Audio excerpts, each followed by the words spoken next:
guys, welcome to my YouTube channel. So this video is about orthographic projection. This is technical drawing. So we're going to talk about the first angle orthographic projection. Yes. So we are going to talk more about it, and also we're going to take one example and break it down. And please make sure you watch this video to the end. So when we talk about first angle orthographic projection, as in a 3D object is given to us, that is to represent this 3D into a 2D. And with the first angle projection, we'll draw the front view, the plan, and the end view at different quadrants. So at the end of this video, you're going to see how you can produce the front view, the end view, and the plan. The end view is also known as the side view. So with the first angle projection, we have this symbol representing the first angle projection. Please note, so all first angle projection is represented by this symbol. So you're going to take a drawing, and with that drawing, you're going to break down so that you see how we can represent the drawing in first angle projection. So we have a 3D object given to us. This is an oblique drawing. So we have an oblique drawing, that is a block, and there's a hole inside the block. So how are we going to produce this in first angle projection? As I said, please make sure you watch this video to the end. So now they gave us a front elevation, so we are looking at this side. Now with the projection, it's very simple, as in we are trying to figure the thing in what? A 2D, whilst it's in 3D. So when you look at this side, what are you going to see? What you see, you're going to provide it. Depending on your front view, it gives you the different drawing. But here with the front view, we are looking from this side. So when you look from this side, what are you going to see? First, you are going to see this cylindrical hole here. You're also going to see this. You're going to see this side, and you're going to see this side. But with this side, as in where the projection is, you're actually not going to see this side because you are down here. So you're going to see this portion, and this portion. And it's very simple to analyze this in orthographic projection. Imagine you're standing here. You will say this. You're not going to say this, you say this. So this edge is going to fuse with this edge.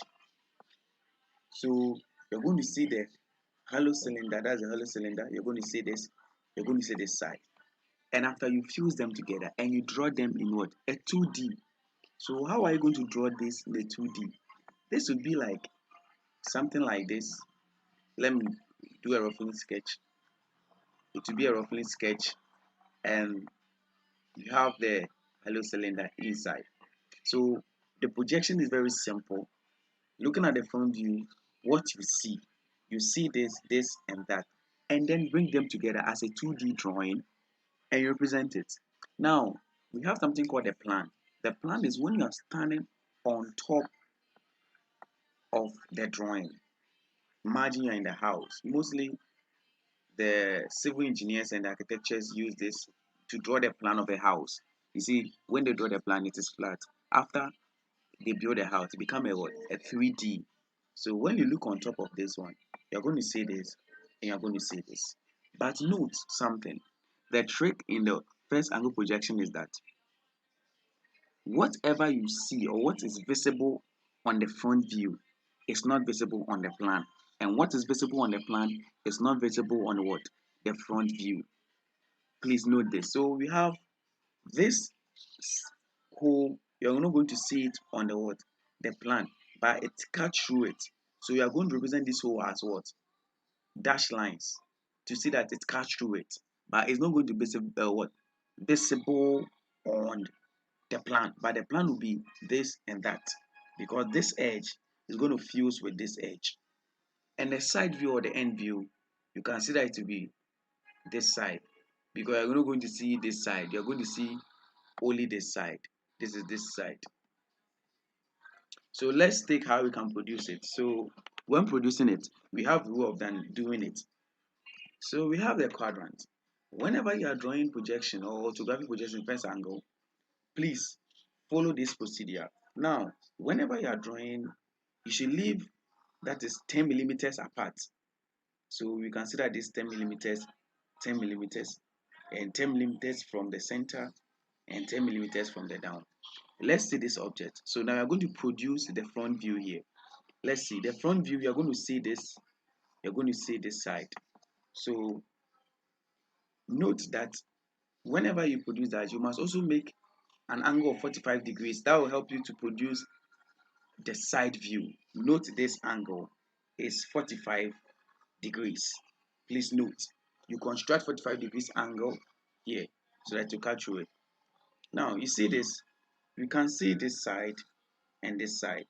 And also, I told that this edge is going to fuse with this edge, right? That's why I have this edge. And you can also see the what? The hole. Now, after getting the front view will help you get the what? The plan. And the front view and the plan will also help you get the what? The side view. So you are going to what? Project the edges. So we have the center line projecting down. We have the edges. We have the edges. So we've produced the what? We're just tracing it down. Now you will note that the distance from here to here will be the same distance. So when you produce it, you're going to get the what? The plan as this. But there's an edge. So there will be an edge what? Cutting through. What I told you about. You see, this is visible here, but it's not visible on the plan. Are you getting it? Now, when you are done, you're going to therefore project this to hit this line. So you are going to project this from here to here. You're going to trace the vertices, so or the edges of the plan, and also the edges of the word. So when you are this will help you to project on the top. Are you getting this? So it is helping you to project on the top. This also will help you to know the size of the side view. Are you getting it? And also you project, you're going to trace this line on top, you trace this line down. So you are just anything you see there, you project it there. Are you seen it? So afterwards, doing that, now look at how the side view will be like this side. So I think the front view, when you look at it, the side of this one is going to share. So as you can see, it's going to have the same distance from here to here. And you are just tracing it, it's going to have this distance. Because of this distance, you can see that the plan will be sharing it with the what? The side view. Because this is the plan and this side. That's how you have it here. And you're going to have, you see this distance is sharing with what? The front view. So when you produce it, as you can see, we have the what? The side we produce from the front view and the plan. If you can see this drawing very clearly, we just trace this line from here, and that's giving you this edge. And this, the plan is going to give you the size, that is the size of the side view. And also the front view also plays a role by giving you the limit of the size. Are you getting it? And after you just what? Trace out the plan as seen. You see, very simple as that. And also you must make sure that you also what? Project this one, because this also will be cutting through. It will not be visible on the what?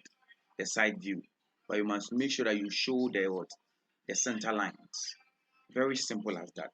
So what you need to know is that you must draw 10 millimeters apart, and also make sure your 45 degrees angle is also constructed, and also you project the plan from the front view, and you project the side view from both the plan and the front view.